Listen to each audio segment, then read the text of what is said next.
The unusual origins of classic Christmas traditions. Christmas is a holiday with many classic traditions, but have you ever thought about where they came from? Some of them are even downright strange when you really think about it. We're taking a look at the origins of some of the most famous and beloved Christmas traditions. Christmas itself. It's common knowledge that Christmas is supposed to be a celebration of the birth of Jesus Christ.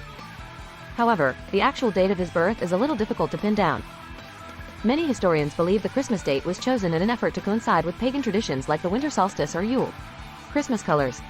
The green and red of Christmas have many origins, both pagan and Christian. Green is a symbol of life and hope.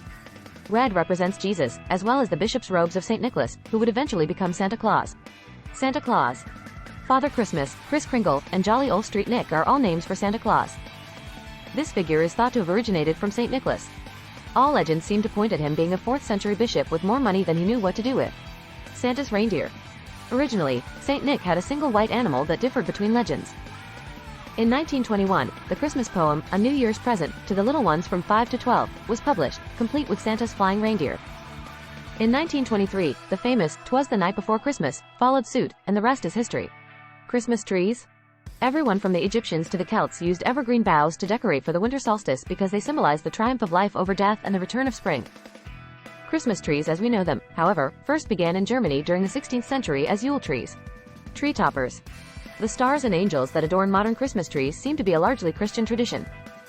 The star, of course, is inspired by the Star of Bethlehem that marked the barn where Jesus Christ was born.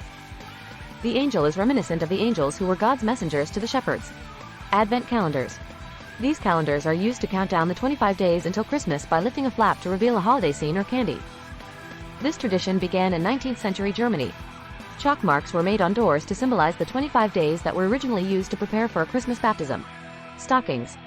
According to legend, St. Nicholas heard of a merchant who had fallen on hard times. Since the merchant turned his nose up at charity, Nick threw goodie bags down the chimney for his daughters. Luckily, they had hung their stockings up to dry on a fireplace. Candy canes. Candy canes started out as straight, white sticks used for decorating trees. In the 1600s, a German choirmaster had a local candyman throw a curve in them so they looked like a shepherd's hook. He then passed them out to keep church-going children quiet during Mass. Christmas carols. Christmas carols developed as an alteration of the chants and song-like practices used during pagan rituals. It did take several hundred years for carols to catch on, as their original composers wrote them in Latin at the request of the church. Christmas cards. Christmas cards weren't mass-produced until the late 1800s. They started as an attempt by the assistant keeper of the post office to get people to use the new mail system. He and his buddy printed up about 1,000 and sold them for roughly 8 cents apiece. Holly and ivy. Holly and ivy were believed to banish evil and ward off spirits. Ivy used to be a symbol of close relationships, and the holly berries symbolize the blood of Christ. The pointy holly leaves represent the crown of thorns. Mistletoe. While kissing under the mistletoe is something to look forward to or dread this Christmas, it used to be popular for its potent medicinal properties. The kissing probably stems from the ancient custom that enemies who met under mistletoe were to lay down their arms and give each other a hug. Wassail.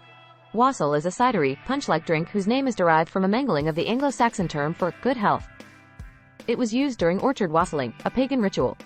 Followers dipped a piece of toasted bread in the wassail, then they hung it from the leaves of apple trees to welcome good spirits. Fruitcake. Despite fruitcake's bad rap, it's actually pretty tasty. It can also last for more than 2 decades if made right. In any case, it's basically the American version of the Brits' plum pudding. It's based on a Roman recipe for satura that included pine nuts and barley hash.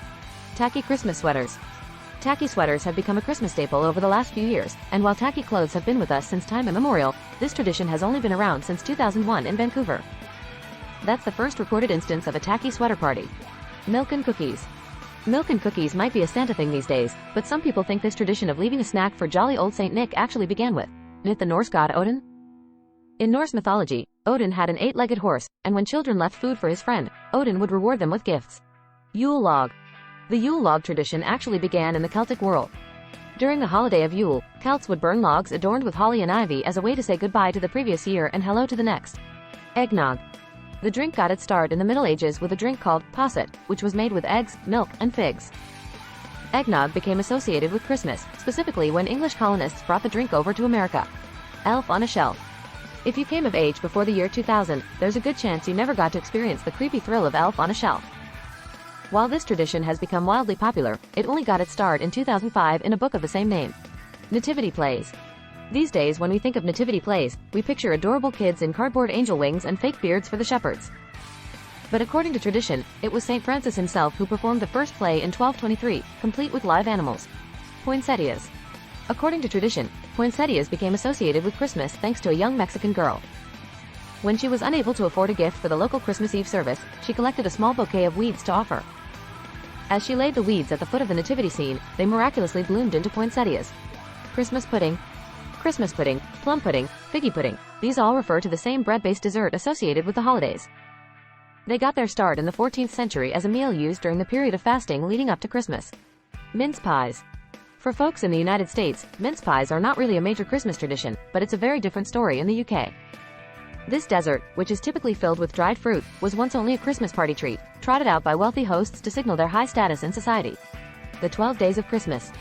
We're all familiar with that never-ending Christmas carol, The 12 Days of Christmas, but many people ask themselves, why 12 days? And, why all these birds? The 12 days refers to the 12 days of the Christmas season, which runs from Christmas Day to the Feast of the Epiphany. As for the gifts on each day, that's harder to nail down. Xmas. Folks who say that the term Xmas removes Christ from Christmas need to brush up on their ancient Greek. Chi is a letter of the Greek alphabet that is almost identical to our modern-day letter X, and in early Christianity, it was frequently used to represent Christ. Christingle. This strange combination of an orange, a candle, and toothpicks has been a Christian tradition since 1747. Originating in the Moravian Church, the Christingle represents the world illuminated by the light of God. Christmas cracker. Folks in Europe know the fun and excitement of pulling apart a Christmas cracker and getting a mild pop along with a small trinket. This tradition began in 1847 with a salesman who was having trouble selling his festively wrapped bonbons. The small bang when opening the cracker was enough to make them skyrocket in popularity. Christmas pickle. In the 1800s, after receiving a shipment of German Christmas ornaments, including pickles, Woolworth department stores came up with an ingenious and completely fake backstory for the unusual ornaments. According to tradition, the pickle was a traditional German ornament that was always last to go on the tree. Krampus.